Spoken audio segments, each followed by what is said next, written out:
네, 두 번째 챕터에서는 정제와 정제 규칙에 대해서 공부해 보겠습니다. 앞에 입문 과정에서 정제에 대해서 살짝 말하고 넘어갔었는데요. 여기에서 보다 더 자세히 정제의 정의와 정제 규칙에 대해서 알아보는 시간 갖도록 하겠습니다. 네, 먼저 정제란 무엇일까요?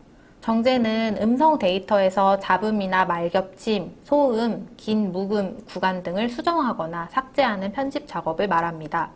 예를 들어서 화자가 2명 이상인 경우에 동시에 말을 해서 말겹침이 발생하거나 주변에 소음이 있어서 발화자의 음성이 식별이 불가능하거나 말하는 사이에 침묵이 긴 구간, 이 묵음 구간이 장시간 발생할 경우에 이거를 삭제하고 수정하는 작업을 정제라고 합니다. 정제를 효과적으로 하기 위해서는 음성을 처음부터 끝까지 청취하면서 정제가 필요한 구간에 맞는 작업을 진행을 해야 되는데요. 앞에서 묵음 처리나 마스킹, 요 정제 작업이 들어가는지 간단히 설명을 드렸어요. 그래서 뒤에 시험 과정에서 직접 마스킹의 종류, 소리도 들어보고 자세한 설명 드리도록 하겠습니다. 음성 데이터에는 이름이나 주소, 전화번호가 들어간 경우가 있다고 했잖아요. 이런 개인정보는 어떤 작업이 필요하다고 말씀드렸죠? 네, 바로 비식별화 작업이 필요하다고 말씀드렸죠? 이렇게 발화자의 개인정보가 포함된 경우에는 해당 구간을 비식별화하는 정제 작업을 통해서 발화자의 개인정보 유출을 방지하게 되는데요. 이렇게 정제는 개인정보 유출 방지를 위한 비식별화뿐만 아니라 전사 작업에 적합한 고품질의 원천 데이터를 만들기에 꼭 필요한 작업입니다. 다음은 정제 작업의 순서입니다. 정제 작업 과정을 간단하게 요약하면 원시 음성 데이터를 가져와서 불필요한 요소를 수정, 삭제하는 정제 작업을 거치고 그 전사 작업에 적합한 음성 데이터의 결과물을 산출해서 그 결과물을 관리 서버에 등록하는 것, 이렇게 보시면 되는데요. 정제하기 전의 파일인 원시 데이터는 직접 수집하는 경우도 있고 녹음된 데이터를 바로 받아서 작업하는 경우도 있습니다. 자료를 수집하지 않고 녹음된 데이터를 받아서 작업하는 경우에는 관리자로부터 서버에 업로드된 원시 데이터를 정제 작업자가 다운로드해서 정제 작업을 진행하게 되는데요. 음성 데이터에 나타난 잡음이나 말겹침, 개인정보를 삭제하는 등의 편집 작업을 한다고 생각하시면 돼요. 그 앞에서 비식별화 작업 설명하면서 개인정보 이야기를 해드렸는데 전사 단계에서도 비식별화 작업을 하긴 하지만 과제에 따라서 정제 단계에서 개인정보를 비식별화하는 경우도 있습니다. 원시 데이터를 수집하는 과정은 입문 과정에서 자세히 설명을 해드렸는데 다시 한번 간단하게 설명을 해드리면 외부 소음이 없는 장소를 선정을 해서 녹음 관리자가 녹음 전반을 진행을 하고요.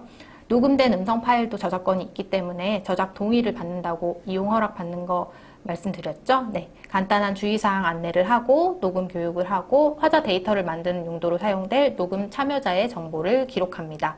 이거는 개인정보이기 때문에 이름, 전화번호 수집하지 않고 출생지, 거주지 같은 대략적인 정보만 기재한다고 앞에서 설명드렸습니다. 이것도 마찬가지 비식별화 그리고 개인정보의 중요성 때문에 그렇게 하는 거라고 설명드렸는데요. 이렇게 준비를 모두 마치고 참여자들이 사전에 안내한 매뉴얼에 맞게 녹음을 하는지 마이크 상태가 양호한지 녹음 프로그램들은 제대로 작동을 하는지 이런 거 알아보기 위해서 사전 녹음 단계 진행합니다. 사전 녹음을 진행한 후에 이상이 없으면 본 녹음을 진행하고요. 이렇게 해서 완료된 본 녹음본 요거를 녹음 관리자가 들어보고 이상이 없는지 확인을 하고 이상이 없으면 관리 서버에 업로드한 파일, 그게 바로 원시 데이터입니다. 네. 정제 전 음성 데이터, 원시 데이터라고 말씀드렸는데 정제를 한 전사 전의 데이터, 뭐라고 제가 퀴즈도 냈던 것 같은데 네, 요거는 원천 데이터라고 이야기하고요. 완료된 정제 결과물, 그 원천 데이터는 다시 관리 서버로 업로드가 됩니다. 다음은 정제 규칙에 대해서 알아보도록 하겠습니다. 정제 작업 시에 필요한 정제 규칙에 관한 내용인데요. 여기 항목 보시면 항목 중에 배경 잡음 삭제, 요거는 발화자가 이야기할 때 잡음이 너무 커서 발화의 내용을 분별할 수 없는 경우에 삭제를 하고요. 발화 내용을 인지할 수 있는 경우는 잡음이 있더라도 삭제하지 않습니다. 말겹침 삭제는 발화자 간 동시 발화가 있을 때 말이 겹쳐서 삭제를 하는 경우인데요. 말겹침은 삭제를 하지만 다음 말이 이어질 때 말이 자연스럽게 이어질 수 있도록 작업을 해야 됩니다. 그러니까 겹치는 구간을 삭제를 했는데 문장이 생뚱맞은 문장이 돼버리면 자연스럽지 않은 발화가 되기 때문에 말겹친 구간만 삭제하는 게 아니라 차라리 전체를 삭제하는 게 낫겠죠. 네. 음성 공백 삭제. 공백 삭제는 발화가 없거나 중단된 경우, 공백이 발생해서 배경음만 나오는 경우, 뭐 이런 거는 5초 이내로 남기고 나머지는 삭제하는 걸 말합니다. 삭제가 아니라 공백을 추가하는 경우도 있는데요. 발화 사이 공백 추가는 화자가 바뀌는 구간에서 공백 없이 바로 말이 이어지는 경우 2초 내외에 공백을 생성을 해서 자연스러운 발화가 이어지게 공백을 추가해 줍니다. 네, 지금 보시는 내용은 정제 작업 시 주의해야 할 주의사항인데요. 정제 작업에서는 끊어지는 말이 아닌 자연스러운 대화로 음성을 만드는 것이 중요합니다. 아까 말겹침 부분, 여기 말겹침 부분 예시를 보시면, 안녕하세요. 제 이름은 서울에 사는 홍길동입니다. 이렇게 말을 했을 때 서울에 사는 부분에서 다른 화자가 갑자기 끼어들어서 말을 했어요. 그래서 서울에 사는 부분이 겹쳐서 날려야 한다. 이 부분을 정제를 해야 한다. 정제를 했는데 안녕하세요. 제 이름은 홍길동입니다. 이렇게 하면 자연스러운 문장이 되죠. 그래서 문장을 활용해서 한 문장으로 완성을 할 수 있고요. 근데 바로 밑에 같은 경우 제 이름은 홍길동입니다. 라고 발화를 했는데 홍길동입니다. 이 부분이 겹쳐서 정제를 해야 돼요. 그러면 제 이름은 밖에 남지 않잖아요. 요거는 자연스러운 문장이 아니죠. 그래서 이때는 문장 전체를 삭제하는 경우로 보시면 되겠습니다. 작업 시에 임의로 건너뛰는 구간이 없이 처음부터 끝까지 청취를 해서 작업을 하고요. 원천 음성 데이터의 손실을 최소화시키는 게 중요합니다. 사투리나 말버릇, 억양, 강세, 어투 등 발화자에 따라 변수가 굉장히 많은 작업이기 때문에 정제 규칙과 주의사항 유념해서 작업을 하시면 되겠습니다. 앞에서 정제 작업 시 주의해야 할 주의사항에 대해서 설명해 드렸는데 주의사항을 간과했을 때 나타나는 실수, 어떤 실수가 나타나는지 여기서 구체적인 실수 사례에 대해서 알아보도록 하겠습니다. 개개인의 특성이 다 다양하듯이 사람 말투도 다양하기 때문에 음성 정제에서는 변수가 진짜 많아요. 그래서 가장 많이 하는 대표적인 실수 사례들을 모아봤는데요. 여기 첫째, 정확하지 않은 정제 구간을 선택한 사례입니다. 여기 보시면 쭉쭉쭉 파형이 있는데 이렇게 파형이 좀 큰 부분이 구간이 설정이 되어 있는 게 보이시죠?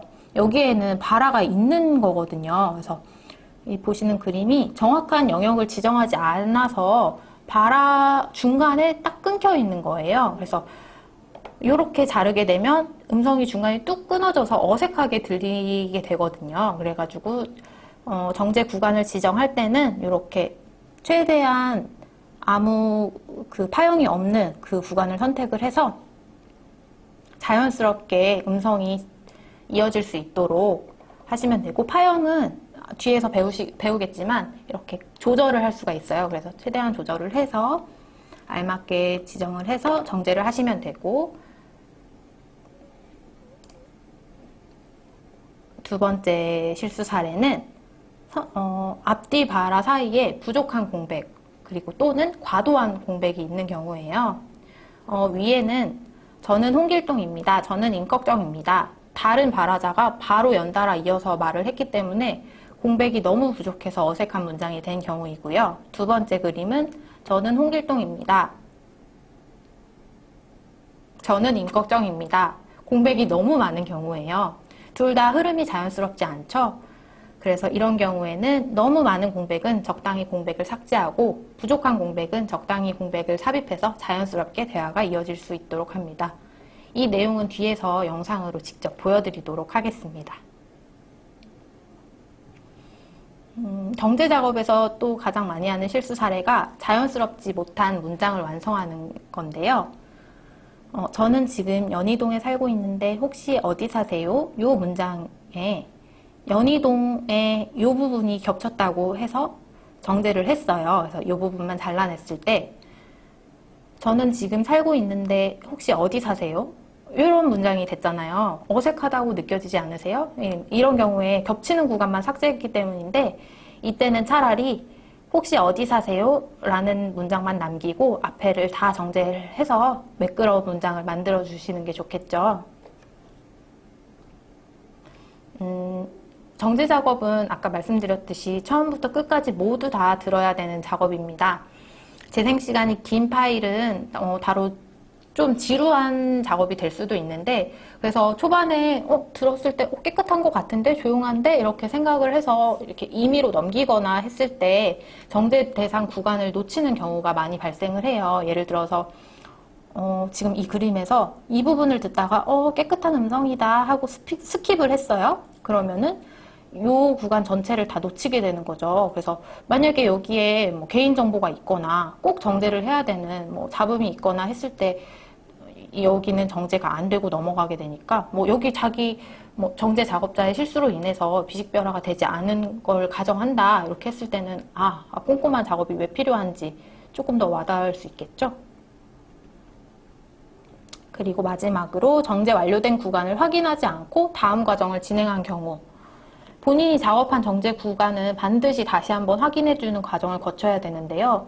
바로 다음 작업을 진행하는 게 아니라 한 번 더 들어보셔야 됩니다. 그러니까 여기 예시처럼 정제를 하고 넘어갔는데 살짝 더 구간이 넘어서 이름절이 더 삭제가 되는 실수가 종종 발생을 해요. 요거는 작업자가 다시 듣지 않으면 확인을 할 수 없는 실수이기도 하고, 첫 번째 나왔던 그 실수 사례처럼 정제 구간을 잘못 설정한 사례를 다시 한번 듣는 과정을 통해서 우리가 발견을 할 수 있죠. 그렇기 때문에 한 번 더 재생해서 확인하는 것이 중요합니다. 정제 작업 실수는 정제 과정뿐만 아니라 정제한 파일을 저장하는 과정에서도 나타날 수 있는데요.